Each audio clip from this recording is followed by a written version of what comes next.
بسم الله الرحمن الرحيم അസ്സലാമു അലൈക്കും വറഹ്മത്തുള്ളാഹി വബറകാത്ത്.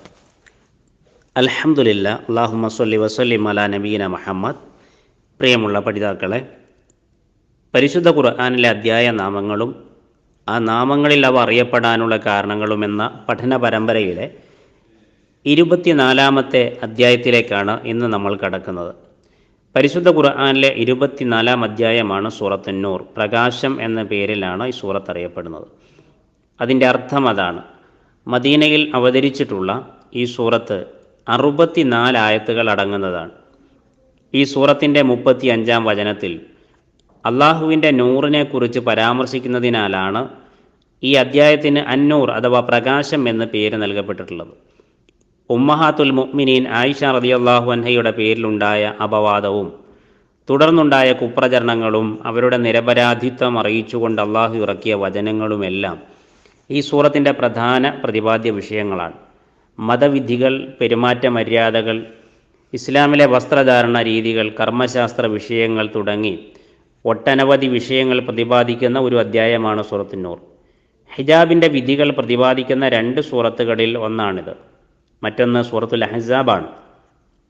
ഈ സൂറത്ത് കൈകാര്യം ചെയ്യുന്ന വിഷയങ്ങളുടെ വൈവിധ്യവും ആധിക്യവും കാരണം ജനങ്ങളോട്, പ്രത്യേകിച്ചും സ്ത്രീകളോട് സൂറത്തുൻ നൂർ പഠിക്കുവാൻ പ്രോത്സാഹിപ്പിക്കപ്പെട്ടിട്ടുണ്ട്. കൂടാതെ സ്ത്രീകൾക്ക് ആരൊക്കെയാണ് മഹ്റമുകളായിട്ട് വരുന്നത് എന്നതിനെക്കുറിച്ച് ഇതിലെ 31-ാം വചനത്തിലൂടെ അള്ളാഹു നമുക്ക് പറഞ്ഞു തരുന്നുമുണ്ട്. ഈ സൂറത്തിൻ്റെ പേരിനാസ്പദമായിട്ടുള്ള ആയത്ത് 35-ാമത്തെ ആയത്താണ്. അള്ളാഹുവിൻ്റെ പ്രകാശത്തെ സംബന്ധിച്ച് അള്ളാഹു വിവരിക്കുന്ന ഒരു വചനമാണ്. ആ ആയത്തും അതിൻ്റെ അർത്ഥവും നമുക്കൊന്ന് നോക്കാം. അഊദു ബില്ലാഹി മിനശ് ശൈത്വാനിർ റജീം.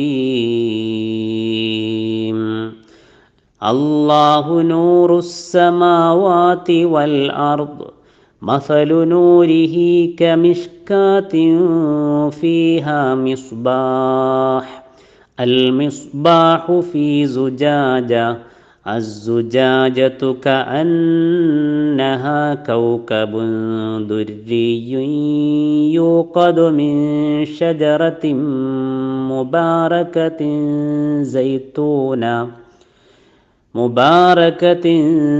زيتونة لا شرقية ولا غربية يكاد زيتها يضيء ولو لم تمسسه نار نور على نور يهدي الله لنوره من يشاء ويضرب الله الأمثال للناس والله بكل شيء عليم. ഇതാണ് ആയത്ത്. ഈ ആയത്തിൻ്റെ അർത്ഥം നമുക്ക് നോക്കാം. അള്ളാഹു ആകാശങ്ങളുടെയും ഭൂമിയുടെയും പ്രകാശമാകുന്നു. അവൻ്റെ പ്രകാശത്തിൻ്റെ ഉപമ ഇതാണ്. ചുമരിൽ വിളക്ക് വെക്കാനുള്ള ഒരു മാടം, അതിലൊരു വിളക്ക് ഒരു സ്ഫടികത്തിനകത്താണ്. സ്ഫടികം ഒരു ജ്വലിക്കുന്ന നക്ഷത്രം പോലെ ഇരിക്കുന്നു. അനുഗ്രഹീതമായ ഒരു വൃക്ഷത്തിൽ നിന്നാണ് ഇതിൻ്റെ വിളക്കിന് ഇന്ധനം നൽകപ്പെടുന്നത്. അതായത് കിഴക്ക് ഭാഗത്തുള്ളതോ പടിഞ്ഞാറ് ഭാഗത്തുള്ളതോ അല്ലാത്ത ഒലീവ് വൃക്ഷത്തിൽ നിന്ന്. അതിൻ്റെ എണ്ണ തീ തട്ടിയില്ലെങ്കിൽ പോലും പ്രകാശിക്കുമാറാകുന്നു. അങ്ങനെ പ്രകാശത്തിന് മേൽ പ്രകാശം. അള്ളാഹു തൻ്റെ പ്രകാശത്തിലേക്ക് താൻ ഉദ്ദേശിക്കുന്നവരെ നയിക്കുന്നു. അള്ളാഹു ജനങ്ങൾക്ക് വേണ്ടി ഉപമകൾ വിവരിച്ചു കൊടുക്കുന്നു.